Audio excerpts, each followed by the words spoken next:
പുതിയൊരു വീഡിയോയിലേക്ക് എല്ലാവർക്കും സ്വാഗതം. ISLൽ കേരള ബ്ലാസ്റ്റേഴ്സ് മോശം പെർഫോമൻസിലൂടെയാണ് നിലവിൽ കടന്നുപോയിക്കൊണ്ടിരിക്കുന്നത്. 7 മത്സരങ്ങൾ കളിച്ച ബ്ലാസ്റ്റേഴ്സ് ഒരൊറ്റ പോയിന്റ് മാത്രമാണ് ഈ സീസണിൽ സ്വന്തമാക്കിയത്. ഇന്നലെ ബോട്ടം ക്ലബായ സ്പോർട്ടിംഗ് ഡൽഹിക്കെതിരെ 2-0 ബ്ലാസ്റ്റേഴ്സ് പരാജയപ്പെട്ടിരുന്നു. ബ്ലാസ്റ്റേഴ്സിലെ ഫാൻ ഗ്രൂപ്പായ മഞ്ഞപ്പട ബ്ലാസ്റ്റേഴ്സിലെ മത്സരങ്ങൾ ബഹിഷ്കരണം പ്രഖ്യാപിച്ചിരുന്നു. ഇപ്പോഴിതാ ബ്ലാസ്റ്റേഴ്സിലെ 2 ഫാൻ ഗ്രൂപ്പ് കൂടി ഇപ്പോൾ ഒഫീഷ്യലായിക്കൊണ്ട് ബഹിഷ്കരണം അനൗൺസ് ചെയ്തിരിക്കുകയാണ്. ബ്ലാസ്റ്റേഴ്സിലെ ഫാൻ ഗ്രൂപ്പായ ബ്ലാസ്റ്റേഴ്സ് ആർമിയാണ് ഇപ്പോൾ ഒഫീഷ്യലായിക്കൊണ്ട് ഈ ഒരു സീസൺ ബ്ലാസ്റ്റേഴ്സിനെ ഇനി സപ്പോർട്ട് ചെയ്യില്ല എന്നപ്പോൾ അവർ ഒഫീഷ്യലായി അനൗൺസ് ചെയ്തിട്ടുള്ളത്.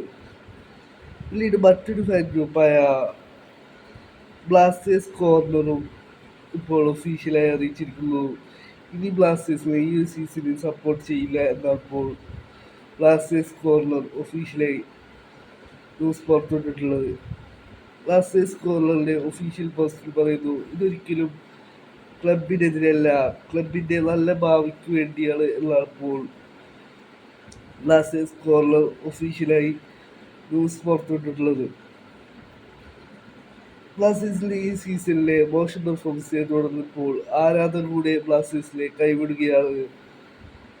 ഇനി ബ്ലാസ്റ്റേഴ്സിന് ഈ സീസണിൽ മത്സരം വരുന്നത് എവേ മത്സരമാണ്. ബംഗളൂരു എഫ്സിക്കെതിരെയാണ് ബ്ലാസ്റ്റേഴ്സിലെ അടുത്ത മത്സരം വരുന്നത്. പിന്നീട് ബ്ലാസ്റ്റേഴ്സിലെ ഹോം മത്സരം വരുന്നത് നോർത്ത് ഈസ്റ്റ് യുണൈറ്റഡിനെതിരെയാണ്. ആ ഒരു മത്സരത്തിൽ ബ്ലാസ്റ്റേഴ്സിലെ ഫാൻ ഗ്രൂപ്പ് പൂർണ്ണമായും ഗ്രൗണ്ടിൽ നിന്ന് വിട്ടു നിൽക്കുന്നതാണ് ഇപ്പോൾ ഈ ഒരു 3 ഫാൻ ഗ്രൂപ്പിൻ്റെ ഭാഗത്തുനിന്നുള്ള ഒഫീഷ്യൽ സ്റ്റേറ്റ്മെൻറ്റിൽ നിന്ന് മനസ്സിലാക്കാനായി സാധിക്കുന്നത്.